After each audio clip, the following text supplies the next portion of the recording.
अपने YouTube channel Indresh GS classes में आप सभी का स्वागत करता हूं। तो दोस्तों आज हम लोग जो है क्लास नंबर 16 जो है सीडीपी का क्या करने जा रहे हैं, स्टार्ट करने जा रहे हैं। ठीक है, तो जितना हो सके उतना आप लोग क्या करेंगे, सपोर्ट देंगे। ठीक है, तो आप लोग ज़्यादा से ज़्यादा शेयर कर दीजिएगा और आप 30 में लास्ट में बताइएगा आपके कितने 30 में सही हुए ये भी बताइएगा। ठीक है, तो आप बाकी जो हमारी आज मैथ की क्लास चली हुई है उसको आप लोग थोड़ा सा सपोर्ट और प्यार दीजिएगा। ठीक है, बहुत अच्छी बहुत बेहतरीन मैथ है, जो प्रीवियस ईयर के क्वेश्चन उसमें लिए गए हैं। ठीक है, तो चलिए आज स्टार्ट करते हैं। आज का पहला क्वेश्चन क्या कर रहा है, पहला क्वेश्चन कर रहा है जो कोहल वर्ग ने कौन सा सिद्धांत दिया था, पता है आपको? तो कोहल वर्ग जी ने नैतिकता का सिद्धांत दिया था। ठीक, कौन सा? नैतिकता का। ये चीज़ आपको याद होनी चाहिए। कितने चरण इन्होंने बताए थे? तो 3 चरण थे, जिसमें 2-2 चरण थे सब में। ठीक है, सब में क्या थे, तो टोटल 6 चरण को इन्होंने बताया था। जो अच्छा बनने की, बच्चा कुछ आज्ञाकारिता का पालन करता है, ठीक है, समाज समाज के साथ इंटरेक्ट करता है, इन सब के बारे में। तो उसमें इनकी कुछ आलोचना भी हुई थी। ठीक है, क्या है? आलोचना भी हुई थी इनकी। क्या हुई थी? नैतिकता के बारे में इन्होंने कुछ आलोचना। कोहलबर्ग ने बिना किसी सिद्धांत की एक प्रमुख आलोचना क्या है, इनकी प्रमुख आलोचना क्या है? कोहलबर्ग के ने बिना किसी अनुभूत मूलक आधार के सिद्धांत को प्रस्तुत किया था। बिल्कुल सही बात है, इन्होंने प्रस्तुत किया था। ठीक है, कोहलबर्ग ने प्रस्ताव दिया कि नैतिकता तार्किकता विकासात्मक है। बिल्कुल सही बात है, इन्होंने इसको दिया था। कोहलबर्ग ने पुरुष एवं महिला की नैतिकता तार्किकता में सांस्कृतिक भिन्नताओं को महत्व नहीं दिया था। ये बिल्कुल गलत बात है। ठीक है, क्या है, यही हमारी क्या है, बिल्कुल गलत बात इन्होंने कहा था। ठीक है, क्या इन्होंने कोहलबर्ग ने जो है, जबकि इन्होंने जन्म के पश्चात अवस्था परिवर्तन के साथ ही दृष्टिगोचर होने लगती है, अतः यह कोहलबर्ग के सिद्धांत की एक प्रमुख आलोचना थी। क्या थी? एक आलोचना थी। ठीक है, तो हमारी क्या है, यही हमारी क्या है, यही इनकी क्या थी, एक आलोचना थी। ठीक है, कोहलबर्ग ने नैतिकता विकास के अस्पष्ट अवस्थाओं का उल्लेख किया था। ये हमारी क्या है, गलत बात है। ठीक है, तो हमारा क्या हो जाएगा, डी पार्ट, हम सी पार्ट हमारा क्या आ जाएगा, राइट आंसर आ जाएगा। ठीक है, चलिए नेक्स्ट बताइए। थोड़ा सा उल्टा पुल्टा हो गया तो एडजस्ट कर लीजिएगा आप लोग। ठीक है, तो हमारा वही डी, यहाँ डी लिखा लेकिन वो सी है, सही हो जाएगा वही। ठीक है, आगे बताइए क्वेश्चन नंबर 2। क्वेश्चन नंबर 2 क्या कह रहा है कि एक शिक्षार्थी केंद्रित कक्ष में अध्यापिका क्या करेगी? जो हमेशा जो कक्षा जो होगी वो क्या होगी, छात्र केंद्रित होगी। ठीक है, बाल केंद्रित या बाल केंद्रित होगी, ना कि शिक्षक केंद्रित होगी और ना ही पाठ्य पुस्तक केंद्रित होगी। अधिगम को सुगम बनाने के लिए बच्चों को एक दूसरे के साथ अंकों के लिए मुकाबला करवाने के लिए प्रोत्साहित कर, बिल्कुल गलत बात, कभी भी मुकाबला नहीं करवाएगी बच्चों में। ठीक है, अगला, वह अपने विद्यार्थियों को जिस प्रकार की अपेक्षा करती है उससे प्रदर्शित करना और तब बच्चे वैसा करने की दिशा में निर्देश देना, ये भी गलत बात है। ठीक है, जैसा वो चाहे वैसा ही बच्चे करें, ऐसा पॉसिबल नहीं। जैसा टीचर चाहता है वैसा ही बच्चे करें, तो ये चीज़ें गलत है। ठीक है, अगला क्या है, इस प्रकार की पद्धति को नियोजित करना जिसमें शिक्षार्थी अपने स्वयं स्वयं जहाँ आ जाए, स्वयं से अधिगम करने की पहल को क्या करना, प्रोत्साहित करना। सबसे राइट आंसर हमारा क्या जाएगा, सी पार्ट हमारा सबसे बेस्ट होगा। और व्याख्या करना बिल्कुल गलत बात है। ठीक है, व्याख्या के माध्यम से बच्चों को आप शिक्षित नहीं कर सकते हैं। ठीक है, आइए आगे चलते हैं। हावर्ड गार्डनर साहब हैं, गार्डनर साहब ने बुद्धि के सिद्धांत के अनुसार जो वह कारक जो व्यक्ति के आत्मबोध हेतु क्या सर्वाधिक योगदान देता है, बताइए। तो इन्होंने 8 प्रकार की बुद्धि बताई थी। हावर्ड गार्डनर के अनुसार जो है 8 प्रकार की इन्होंने क्या की थी, बुद्धि को बताया था। ठीक है, इस चीज़ को आप लोग क्या करेंगे, याद रखेंगे। ठीक है, तो इन्होंने अंतः व्यक्तित्व क्रिया करके आत्मबोध हेतु क्या किया, योगदान देना। जो अंतः व्यक्तित्व बुद्धि जो होती है उसके द्वारा। और संगीत वाला जो होता है, जो हमारे संगीतकार होते हैं, वो भाषा विषय जो क्या होता है, भाषा जिनकी बहुत अच्छी होती है, भाषा विषय के रूप में किसको, बताइए कौन है भाषा विषय के रूप में? तो जो लेखक होते हैं, कवि होते हैं, वो लोग होते हैं। ठीक है, लेखक कवि। ठीक, इस चीज़ को आप याद रखेंगे। चलिए आगे बताइए, अगला क्वेश्चन। क्वेश्चन आप लोग क्वेश्चन नंबर 104 बताइए।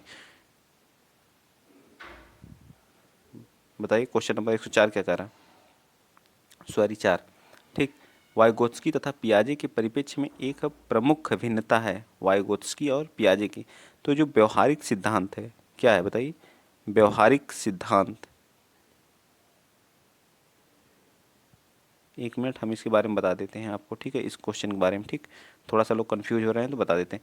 जो अंतर व्यक्तित्व होती है, बुद्धि होती है, ये व्यक्तिगत बुद्धि जिसको बोलते हैं, दूसरे के व्यवहार को समझना, एक आती है अंतर व्यक्तित्व बुद्धि। ठीक है, इस चीज़ को आप लोग याद रखेंगे। ठीक है, याद रहेगा ना। और आध्यात्मिक क्या होती है बताइए, जो अध्यात्म से रिलेटेड होती है, क्या होती है, गति, जो शरीर की गति को नियंत्रण, एक गतिक बुद्धि होती है, जिसमें क्या जो भाग दौड़ करते हैं, एथलीट होते हैं, उसके अंतर्गत आते हैं। जो तार्किक तार्किक गणित बुद्धि, इसके अंतर्गत कौन आते हैं, जिनमें गणितीय गणना, जैसे लेखपाल हो गया जो, ठीक है। और आर्किटेक्चर एक होती है, आर्किटेक्चर, जिसमें आर्किटेक्ट लोग आते हैं। ठीक, स्थानिक बुद्धि या स्थानिक चित्रण व कल्पना शक्ति बुद्धि जिसमें आर्किटेक्ट आते हैं। ठीक, इस सारी चीज़ भाषिक बुद्धि में भाषा का बोध की क्षमता को देखा जाता है। इन सभी चीज़ों को आप लोग याद रखेंगे। चलिए आगे बताइए, वाइगोत्स्की तथा पियाजे के परिप्रेक्ष्य में एक प्रमुख क्या भिन्नता थी।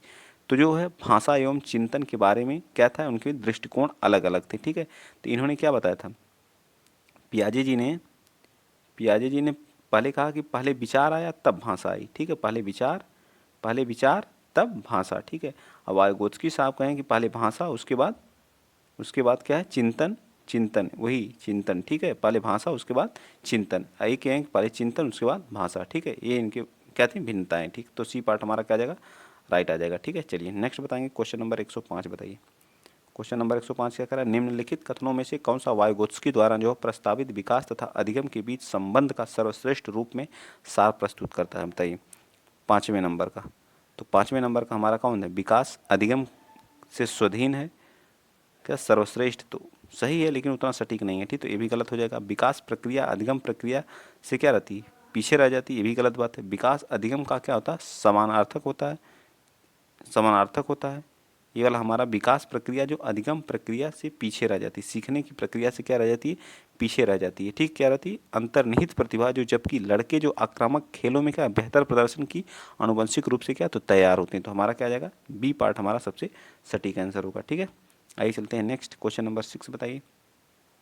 क्वेश्चन नंबर 6 क्या कह रहा है कि इस पर अत्यधिक वाद विवाद होता है कि क्या लड़कों एवं लड़कियों में योग्यताओं का विशिष्ट समूह उनके आनुवंशिक घटकों के कारण होता है। इस संदर्भ में निम्नलिखित में से आप सबसे अधिक किसे सहमत हैं। लड़कियों से सेवा भाव के लिए सामाजिक रूप से तैयार किया जाता है, जबकि लड़कों को रोने जैसा संवेग प्रदर्शित करने के लिए हतोत्साहित किया जाता है। ये बिल्कुल गलत बात है। ठीक है, यौनारंभ के बाद लड़के और लड़कियां एक साथ नहीं खेल सकते हैं, क्योंकि ये भी क्या हमारी पूरी तरह से गलत बात है।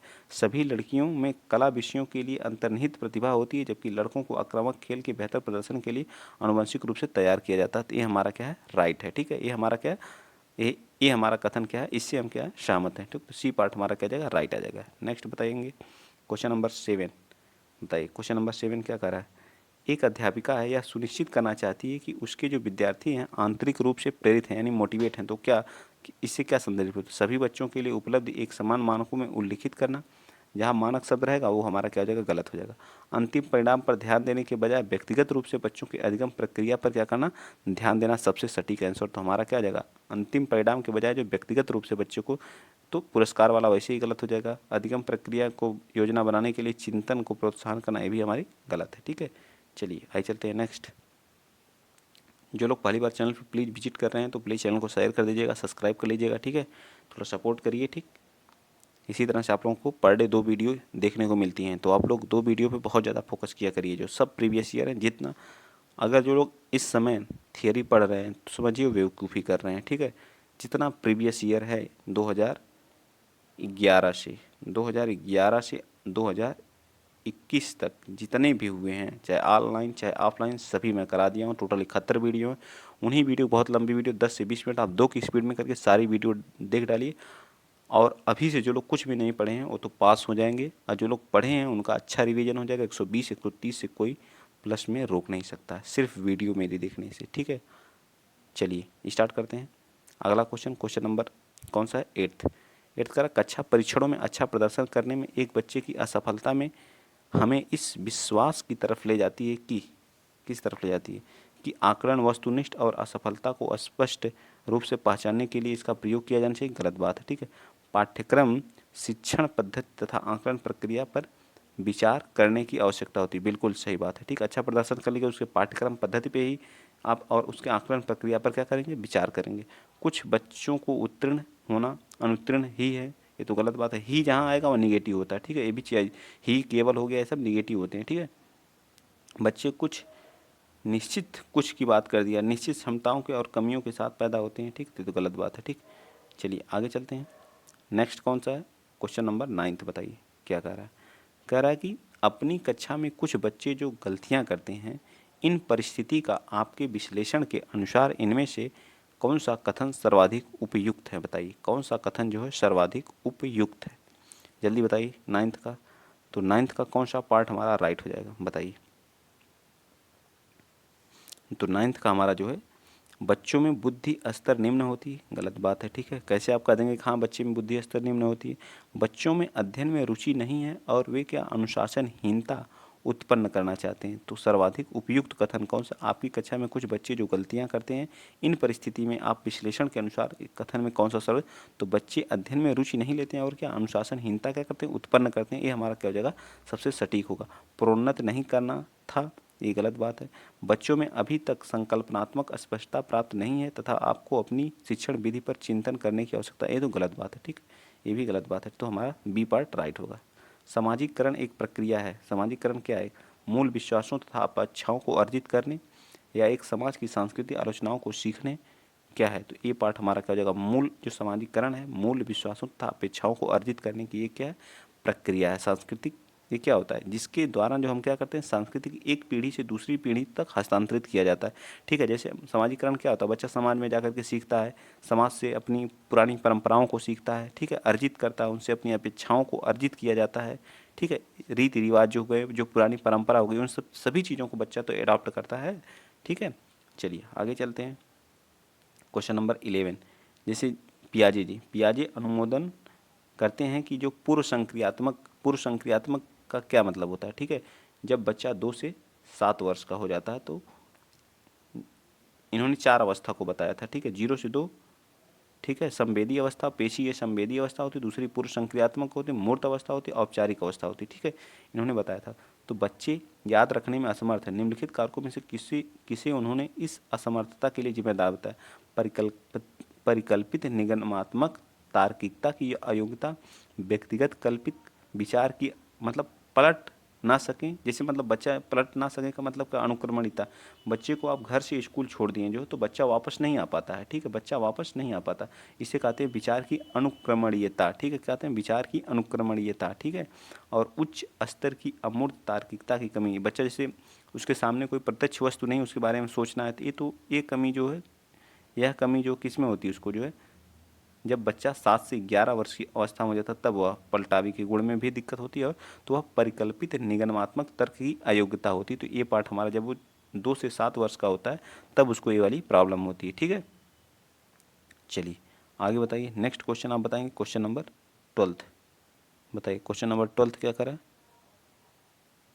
क्वेश्चन नंबर 11 का क्या हो जाएगा? 11 का हमको लग रहा है सी, पलटावी वाला गुण उसके अंदर नहीं आता। ठीक है, पलटावी जब बच्चे को ये घर से वहाँ स्कूल छोड़ देंगे, सॉरी, तो पलटावी वाला गुण उसके अंदर नहीं, वो वापस स्कूल तो चला जाता है। ठीक है, लेकिन स्कूल से घर नहीं आ पाता। ठीक है, तो इसे कहते हैं विचार की अनुक्रमणिता। इसी पर उन्होंने क्या दिया था? अपने बच्चे पर ही प्रयोग किया था, जो कौन? जीन पियाजे जी ने। ठीक है, चलिए आगे बताइए। क्वेश्चन नंबर 12, पियाजे के सिद्धांत के अनुसार किसके द्वारा बच्चे क्या करते हैं? सीखते हैं। सही प्रकार से ध्यान लगा करके जानकारी को एकत्रित को याद रख के याद करना क्या है? गलत बात है। ठीक है, समाज में अधिक, तो बच्चा हमेशा अनुकूलन करके, अनुकूल मतलब वातावरण में अनुकूलन के साथ क्या करता है? पियाजे के अनुसार जो बच्चे जो पूर्व संक्रियात्मक अवस्था में क्या करता है? बताइए। सिद्धांत के अनुसार अनुकूलन प्रक्रिया द्वारा सीखते हैं। तो अनुकूलन का मतलब क्या होता है? अनुकूलन का मतलब समायोजन। बच्चा उसमें क्या कर लेता है? खुद को समायोजित कर लेता है। ठीक है, समायोजित करके। ठीक है, क्या करता है? समायोजित, समायोजन में सहायक, अनुकूलन समायोजन में क्या था? सहायता पहुंचाता है। जबकि इसमें जो आत्मसातन एवं समंजन नामक 2 प्रक्रम क्या होते हैं? सन्निहित होते हैं। आत्मसातन एवं समंजन। ठीक है, आत्मसातन में स्वयं आत्मसात करके। ठीक है, चलिए आगे बताइए। वाइगोत्स्की साहब के बारे में बहुत ही मोस्ट इंपॉर्टेंट आज के क्वेश्चन है। आपके पियाजे भी आए, वाइगोत्स्की भी आए, कोहलबर्ग भी आए, इसी एक में सभी लोग आ गए, हावर्ड गार्डनर साहब आ गए, सब लोग आ गए। तो ये वीडियो बहुत ही इंपॉर्टेंट है, आप लोग देखना ना भूलिएगा, बहुत बेहतरीन है। ठीक है, एक क्वेश्चन या 2 या 5 क्वेश्चन 100%, या तो सारे क्वेश्चन फंस जाएं, क्योंकि आज के क्वेश्चन बहुत ही लाजवाब हैं। ठीक है, वाइगोत्स्की के अनुसार समीपस्थ विकास का क्षेत्र क्या होता है? अध्यापिका द्वारा जो सहयोग को सीमित निर्धारित करना, सीमित नहीं करना। ठीक है, ऐसे ही गलत हो गया। ठीक है, 13 का अगला, बच्चे क्या करते हैं? स्वतंत्र रूप से जो किए किए जा सकने वाले तथा सहायता के साथ जो करने वाले कार्य के बीच में अंतर को देखेगी। ठीक है, एक क्या? सबसे विकास क्या है? सबसे समीपस्थ विकास का क्षेत्र है। बच्चे अपना सामर्थ्य प्राप्त करने के लिए उपलब्ध कराए गए सहयोग की मात्रा एवं प्रकृति बिल्कुल गलत है। बच्ची अपने आप क्या कर सकती है? ये भी क्या है? गलत बात है। तो बी पार्ट हमारा क्या जाएगा? सबसे सटीक आ जाएगा। ठीक है, आगे बताइए। क्वेश्चन नंबर आप 14 बताइए। एक जो बहुसांस्कृतिक कक्षा है, एक क्या है, बहुसांस्कृतिक कक्षा में एक अध्यापिका है जो सुनिश्चित करेगी कि आकलन में निम्नलिखित में से में कौन सम्मिलित हो। आकलन में कौन सम्मिलित हो, अपने आकलन उपकरण की विश्वसनीयता तथा वैधता। ये बिल्कुल गलत बात है, ठीक। आकलन में क्या सुनिश्चित, बहुसांस्कृतिक कक्षा मतलब बहुसांस्कृतिक मतलब कई कल्चर के बच्चे यहाँ क्या करते हैं, आते हैं, ठीक है। जैसे दिल्ली में जो अलग अलग जो है स्टेट के लोग आते हैं स्टडी करने के लिए, कोई इंग्लिश जानता है, कोई हिंदी जानता है, कोई पंजाबी जानता है, ठीक। अलग अलग कल्चर, तो अपना क्या करते हैं, एक दूसरे के प्रति क्या करते हैं, कल्चर को आदान प्रदान करते हैं, ठीक है। तो कौन सा सही हो जाएगा, अधिगम के निम्नतम स्तरों को अनुपालन करते हुए विद्यालय प्रशासन की अपेक्षाओं को पूरा करना। आकलन उपकरण को मानवीकरण, जहाँ भी आ जाएगा वो देख के ही आंसर कट कर देना, ठीक है। जहाँ भी मानकीकरण आ गया जो, ठीक है, मानकीकरण हमेशा गलत होगा, ठीक है। बच्चे का कभी आकलन का मानकीकरण नहीं करना।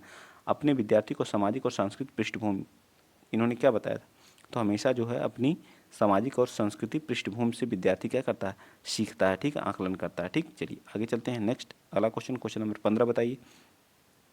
कह रहा है कि एक उच्च प्राथमिक विद्यालय में संरचनात्मक कक्ष में अपने स्वयं के आकलन में विद्यार्थी की भूमिका निम्नलिखित में से क्या देखा जाए। मतलब स्वयं का आकलन बच्चा कर रहा है, ठीक है। एक विस्तृत दिशा निर्देश बनाना, ठीक है, एक विस्तृत दिशा निर्देश। इस प्रकार की विद्यार्थियों की उपलब्धि तथा कक्षा में प्रतिष्ठा के अंकों की बात जहाँ जाएगी हमेशा आंसर गलत होगा। विद्यार्थी अपने आकलन में एकमात्र निर्धारक होंगे, गलत बात है, ठीक है। विद्यार्थी अध्यापक क्या करेगा, विद्यार्थी अध्यापक के साथ आकलन के लिए योजना बनाएंगे, बिल्कुल सही बात है, ठीक है। क्या करें, बिल्कुल सही बात है, ठीक है। ये भी लास्ट वाला गलत है, ठीक। तो हमारा सी पार्ट क्या आ जाएगा, राइट आंसर। जो उच्च प्राथमिक विद्यालय के संरचनात्मक कक्ष में अपने स्वयं के आकलन के लिए अध्यापक के साथ आकलन करने की योजना बनाएंगे बच्चे, ठीक है, सबसे सटीक आंसर होगा। अगला बताइए क्वेश्चन नंबर 16। कह रहा है एक विद्यार्थी एक प्रकरण के मुख्य बिंदुओं को रेखांकित करती है, मुख्य बिंदुओं को क्या करती है, रेखांकित करती है, उसका एक दृश्यात्मक मतलब विजुअलाइजेशन प्रस्तुतिकरण बताती है तथा प्रकरण मतलब विजुअल दिखा करके क्या करती है, प्रस्तुतिकरण करती है। समाप्ति पर जो तथा प्रकरण की समाप्ति पर अपने दिमाग में उत्पन्न होने वाले प्रश्नों को प्रस्तुत करती है। मतलब एक विजुअलाइजेशन विजुअल के माध्यम से जो है दिखाती है, फिर उसका जो उसके अंदर जो प्रश्न उत्पन्न होते हैं उसको क्या करती है, प्रश्नों को प्रस्तुत करती है। तो विचारों के संगठन के द्वारा अपने चिंतन को निर्देशित करने की कोशिश कर रही है। मतलब एक विद्यार्थी एक प्रकरण में मुख्य बिंदु को रेखांकित करती है और उसका एक विजुअलाइजेशन प्रस्तुतिकरण बताती है तथा प्रकरण की समाप्ति के बाद उसके दिमाग में जो भी प्रश्न उत्पन्न होते हैं उसको क्या करती है, प्रस्तुत करती है। तो वह बताइए क्या करती है, विचारों को संगठन के द्वारा अपने चिंतन को निर्देशित करने की कोशिश कर रही है, बिल्कुल सही बात है। वो जो चिंतन करती है उस पर जो फिर क्या करती है, उसको निर्देशित करने की कोशिश कर रही है, ठीक है। ये भी गलत है। पूर्वाभ्यास, प्रेक्षण, अधिगम, सुनिश्चित, केंद्र बिंदु, ये सब हमारे क्या है, गलत है, ठीक है। तो ये पार्ट हमारा क्या जगह राइट है। ऐसे क्वेश्चनों को आप लोग बहुत ध्यान से देखा करिए, ठीक है। अगला क्वेश्चन नंबर 17। किस प्रकार की एक अध्यापिका बच्चों को बेहतर समस्या समाधानकर्ता बनने में सहायता कर सकती है। बच्चों को विविध प्रकार की समस्याओं का समाधान करने के मौके देने तथा उनका हल करते समय सहयोग देना। तो हमारा क्या आ जाएगा सबसे सटीक, तो यही हो जाएगा, ठीक है। ये पार्ट बाकी पढ़ने की ज़रूरत ही नहीं है, ठीक है। पुरस्कार देना गलत बात है। समस्या समाधान उपलब्ध सभी समस्याओं के सही समाधान, ये भी गलत है, ठीक है। चलिए आगे चलते हैं। नेक्स्ट अगला क्वेश्चन बताइएगा।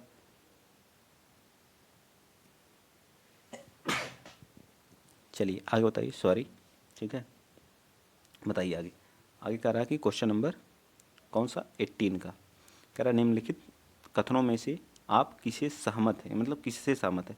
अधिगम जो पूर्ण रूप से वाह उद्दीपन द्वारा क्या होता है, नियंत्रित होता है, गलत बात है, ठीक है। अधिगम तब तक घटित नहीं होता है जब तक कि उस अंक के रूप में अंक की जहाँ भी बात होती है वो हमेशा गलत होता है, ठीक है। अधिगम केवल यहाँ आ गया, ये भी गलत है, ठीक है। अधिगम एक सामाजिक सांस्कृतिक परिवेश से क्या होता है, घटित होता है, ठीक है। उसके लिए सामाजिक और सांस्कृतिक एक अच्छा जैसा परिवेश मिलेगा वैसे ही क्या सीखने की चीज़ें क्या होंगी, अच्छी होती हैं, ठीक है। तो हमारा डी पार्ट क्या आ जाएगा, राइट हो जाएगा। चलिए नेक्स्ट चलते हैं आगे। आप बताएंगे क्वेश्चन नंबर 19। इनमें से बाल विकास का एक सिद्धांत है, बताइए। विकास जो परिपक्वन तथा अनुभव के बीच अन्योन्य क्रिया की वजह से क्या होता है, घटित होता है। तो बिल्कुल सही बात है। परिपक्वता और जो है एक अनुभव के बीच जो है अन्योन्य क्रिया के द्वारा क्या होता है, यह घटित होता है। इस चीज़ को आप लोग याद रखेंगे, ठीक है। परिपक्वता, परिपक्वता का मतलब क्या होता है, परिपक्वता का मतलब, एक मिनट मैं इसको परिपक्वता के बारे में आपको बता रहा हूँ, ठीक है। जो परिपक्वता क्या होती है, ठीक है, परिपक्वता, ठीक है। परिपक्वता का मतलब ये होता है, ठीक है, कि जो है एक क्रिया का अपने में पूर्ण होने, उसके आधार पर नवीन क्रिया सीखी जा सके, वो परिपक्वता कहलाती है। ठीक, एक क्रिया तो मान लीजिए पूर्ण हो गई, मान लीजिए आप कुछ सीख चुके हैं, ठीक है, और उसी के आधार पर कोई नई क्रिया आप सीख रहे हैं, ठीक है, उसी के आधार पर क्या कर रहे हैं आप, कोई नई क्रिया सीख रहे हैं, तो हमारी क्या कहलाती है, परिपक्वता कहलाती है। ठीक है, परिपक्वता कहलाती है। अब समझ में आ गया होगा, परिपक्वता अनुभव और अधिगम के फलस्वरूप आती है। ठीक है, जितना आप परिपक्वता का अनुभव जितना होगा और अधिगम की के फलस्वरूप आती है। और मनुष्य का क्या होता है, विकास होता है। इसलिए कहा जाता है कि क्या है, विकास परिपक्वन व अनुभव के बीच की क्या है, अन्योन क्रिया है। तो हमारा क्या आ जाएगा, ए पार्ट हमारा क्या आ जाएगा, सबसे सटीक आ जाएगा। ठीक है, ए पार्ट। चलिए नेक्स्ट चलते हैं, क्वेश्चन नंबर 20। प्राकृतिक पालन पोषण वाद विवाद के संदर्भ में निम्नलिखित कथनों में से कौन सा सबसे उपयुक्त प्रतीक है, बताइए। थोड़ा सा देखने में दिक्कत है तो आप लोग एडजस्ट कर लीजिएगा। ठीक है, इतना है कि विजुअल है। ठीक है, क्या एक बच्चा खाली स्लेट के समान होता, बिल्कुल गलत बात है। ये 100% जहाँ खाली स्लेट की बात है गलत होगा। एक बच्चे के व्यवहार का निर्धारण करने में परिवेशी प्रभावों का बहुत कम महत्व होता है, बहुत ज़्यादा महत्व होता है। ठीक है, वंशानुक्रम परिवेश के अभिन्न अंग एक दूसरे में गुथे होते हैं और दोनों विकास को प्रभावित करते हैं। बिल्कुल, वंशानुक्रम और परिवेश क्या करते हैं, विकास को प्रभावित करते हैं। तो सी पार्ट हमारा क्या जाएगा, 20 का राइट। चलिए नेक्स्ट बताएंगे 21। समावेशी शिक्षा के पीछे मूल धार यह है कि क्या है, बताइए। 21 समाज के विभिन्नता है कि विद्यालयों को इस विभिन्नता के प्रति संवेदनशील होने के लिए समावेशी होना आवश्यक है। हमेशा विशेष क्या करा, हमेशा विशेष, ये हमारा क्या आ जाएगा, ए पार्ट ही हमारा क्या आ जाएगा, राइट आंसर आ जाएगा। ठीक है, चलिए नेक्स्ट बताएंगे अगला क्वेश्चन आप बताइए, क्वेश्चन नंबर 22 फटाफट बताइए जो। ठीक है, निम्नलिखित में से कौन सा तरीका अध्यापिका द्वारा एक सृजनात्मक बच्चे की पहचान के लिए सर्वाधिक उपयुक्त है। यह आकलन करना कि बच्चे, ये पार्ट कर रहा है कि यह आकलन करना कि बच्चे समूह कार्यों में साथियों के साथ किस प्रकार प्रतिक्रिया कर रहे हैं, गलत बात है। ठीक है, मानकीकृत ये तो वैसे ही गलत हो जाएगा। जहाँ भी मानकीकृत या मानवीकरण आ जाएगा वो हमेशा क्या होता है, गलत उसको करना। ठीक है, नेगेटिव टैग हो, नेगेटिव वर्ड। वस्तुनिष्ठ प्रकार के परीक्षणों को देना, बताइए, वस्तुनिष्ठ प्रकार के परीक्षणों को देना है, सही है, उतना सटीक नहीं। बच्चे का विस्तृत रूप से अवलोकन करना, तब विशेष रूप से उस समय जब समस्या हल करती है। ठीक है, डी पार्ट बल्कि सही है, सबसे सटीक है। चलिए आगे बताएं, क्वेश्चन नंबर 23 बता दीजिए प्लीज़। आप लोग बताइएगा अब तक 23 में आप लोगों को कितने क्वेश्चन सही हैं। जो लोग पहली बार चैनल पे विजिट कर रहे हैं तो प्लीज़ आप लोग और कमेंट बॉक्स में बताइए, मैराथन क्लास स्टार्ट कर दी जाए या नहीं। मैं डिसाइड कर रहा हूँ कि 100 क्वेश्चन एक दिन में, 100 क्वेश्चन की जो है मैराथन हम लोग प्रीवियस ईयर से लेकर के सभी, ठीक है, 100 क्वेश्चन की मैराथन 1, मैराथन 2, मैराथन 3 ऐसे करके एक दिन में जो है 2 मैराथन लाते हैं। ठीक है, एक सब्जेक्ट की। ठीक, मैराथन नंबर 1, मैराथन नंबर 2 करके कम से कम हर एक सब्जेक्ट की इसी चीज़ का क्या किया जाए, रिवीजन करवा दिया जाए, 100 90 क्वेश्चन के। ठीक है, तो आप लोग ज़रूर बताइए कमेंट बॉक्स में। विथ डिटेल के साथ वो नहीं रहेगी, उसमें हम लोग फटाफट रिवीजन करेंगे। यही चीज़ पढ़ाई हुई जो उसका रिवीजन करेंगे। ठीक है, चलिए बताइए 23 का। तो 23 का कौन हो जाएगा, प्रोत्साहित करा। निम्नलिखित में से सबसे बेहतर ढंग से वर्णन करता है कि कक्षा में बच्चों को प्रश्न पूछने के लिए क्यों प्रोत्साहित करना चाहिए। बच्चों में क्या जिज्ञासा को बढ़ाते हैं, यह सही है। या फिर जो है प्रश्न अन्योन क्रिया के द्वारा जो अधिगम को आगे बढ़ाते हैं तथा संकल्पनात्मक अस्पष्टता की दिशा में बढ़ते हैं, बिल्कुल सही बात है। तो बी पार्ट हमारा क्या आ जाएगा, राइट आ जाएगा। चलिए नेक्स्ट बताएंगे, क्वेश्चन नंबर 24। क्वेश्चन नंबर 24 क्या कर रहा है कि निम्नलिखित में से कौन सी आकलन पद्धति जो विद्यार्थियों की सर्वोत्तम क्षमताओं को पोषित करेगी, बताइए। जब विद्यार्थी बहुविकल्पी प्रश्नों के माध्यम से किए गए परीक्षण के रूप में तथ्यों को दोहराने की आवश्यकता होगी, जहाँ दोहराने की बात होगी वो आंसर हमारा वैसे ही गलत हो जाएगा। जब संकल्पनात्मक परिवर्तन तथा विद्यार्थियों में वैकल्पिक समाधानों के आकलन की विभिन्न विधियों द्वारा क्या आकलित किया जाता है, तो बिल्कुल सही बात है। ठीक है, ये हमारा क्या जाएगा, बी पार्ट क्या जाएगा, राइट आ जाएगा। ठीक, बाकी हमारे क्या है, सब रॉन्ग है। चलिए नेक्स्ट बताइए 25। एक बच्चे को सहारा देने की मात्रा एक प्रकार में परिवर्तन इस बात पर निर्भर करता है कि अध्यापिका के मनोदशा क्या है, उसके प्रस्तावित पुरस्कार, ये तो बिल्कुल गलत बात है। ठीक है, 25 का बच्चे के निष्पादन स्तर, सबसे सटीक आंसर है बच्चे के निष्पादन स्तर। ठीक है, तो बी पार्ट सी पार्ट हमारा क्या जाएगा, राइट। 26 बताइए।